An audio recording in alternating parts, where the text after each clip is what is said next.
Defence ਇਹ defence बड़ी कमाल कर सी जिवें ऑफ द रिकॉर्ड मैं तुहानूं दस्सिया कि महाराजा दी फौज सरकारी फौज सी जी उस सरकारी फौज नूं इन्हां ने मॉडर्नाइज किया जी आफ्टर वाटरलू 1822 तो बाद यूरोप तो ऑफिसर्स महाराज की नेक नामी सुन के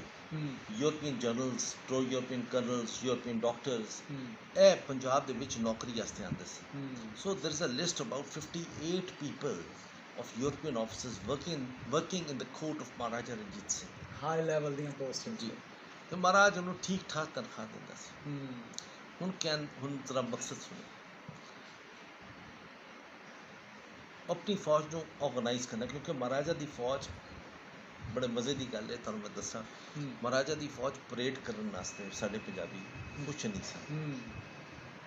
एक नज़्म ज़ब्त नहीं सन चाहते तो जिसले जनरल मंतूर तो जनरल अलॉट जिसले इन्होंने डिसमिसमेंट कर रहे सन तो जिसले मार्च का हुक्म देंगे सन मार्च अच्छी नहीं सी कर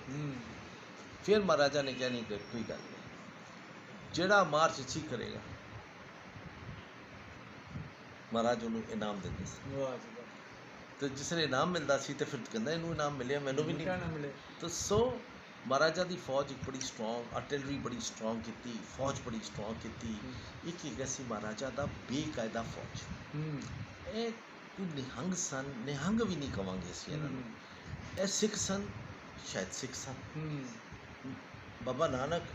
सरकार नूं मनदे सन बाकी गुरुआं नूं मनदे सन मगर ये उन्हां नूं उस तरह प्रैक्टिस नहीं सन करदे ये लोग जंगली सन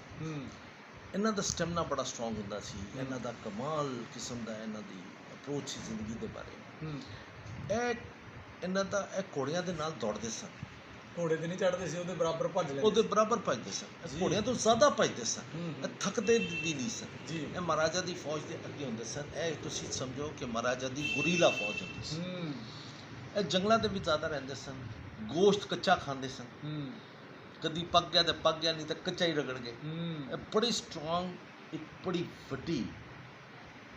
कई 100 इन्हां दे सिपाही सन इस तरह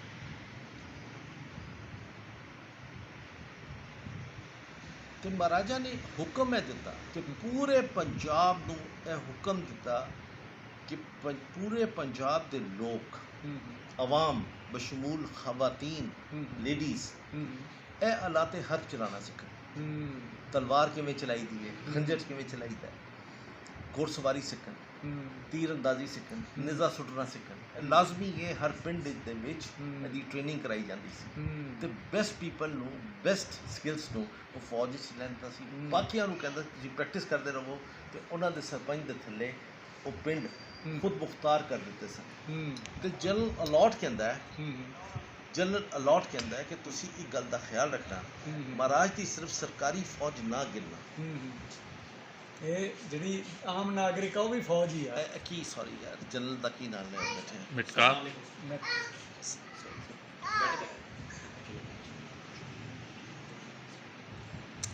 मेटकाफ जी मेटकाफ कहता है कि महाराज अपनी रिपोर्ट कहता है कि महाराज की सिर्फ सरकारी फौज मत गिनना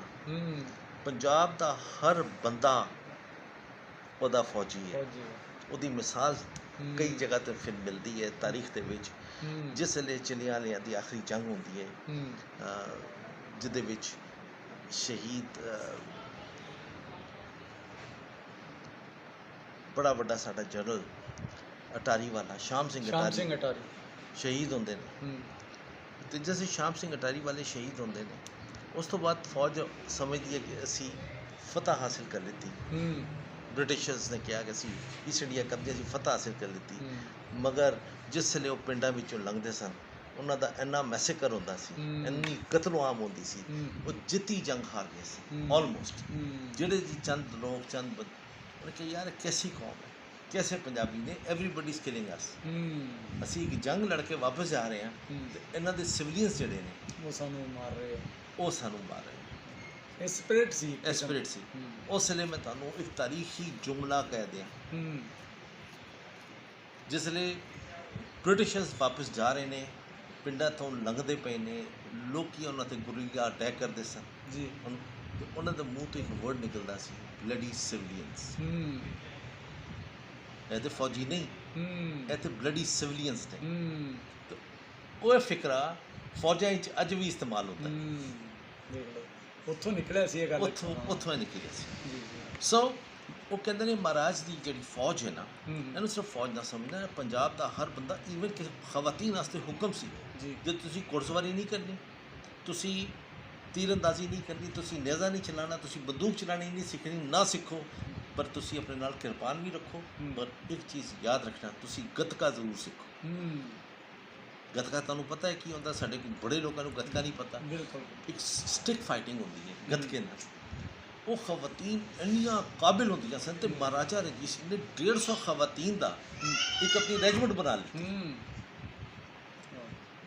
ਵੀ ਸਿਰਫ ਤੇ ਸਿਰਫ ਉਹ ਗੱਤਕਾ ਦੀ ਇੱਕ ਰੈਜੀਮੈਂਟ ਸੀ, ਗੱਤਕੇ ਦੀ ਰੈਜੀਮੈਂਟ ਸੀ, ਜਿਹਦੇ ਵਿੱਚ ਉਹ ਖਵਾਤੀਨ ਨੇ ਉਹ ਨਾਚ ਗਾਣਾ ਵੀ ਕਰਦੀਆਂ ਸਨ, ਤੀਰ ਅੰਦਾਜ਼ੀ ਵੀ ਕਰਦੀਆਂ ਸਨ, ਘੋੜਸਵਾਰੀ ਵੀ ਕਰਦੀਆਂ ਸਨ। ਅਤੇ ਉਹਨਾਂ ਦੇ ਬਾਰੇ ਤਾਰੀਖ ਦੇ ਵਿੱਚ ਬੜੀ ਵਾਰੀ ਲਿਖਿਆ ਵੀ ਗਿਆ, ਬਣੇ ਅੰਗਰੇਜ਼ਾਂ ਨੇ ਲਿਖਿਆ ਕਿ ਅੰਗਰੇਜ਼ ਫੌਜ ਸ਼ਾਇਦ ਪੰਜਾਬ ਦੀ ਫੌਜ ਨਾਲ ਲੜ ਸਕੇ, ਮਗਰ ਖਵਾਤੀਨ ਦੀ ਫੌਜ ਨਾਲ ਅਸੀਂ ਨਹੀਂ ਲੜ ਸਕਦੇ। They are so much ਸਕਿਲਫੁਲ।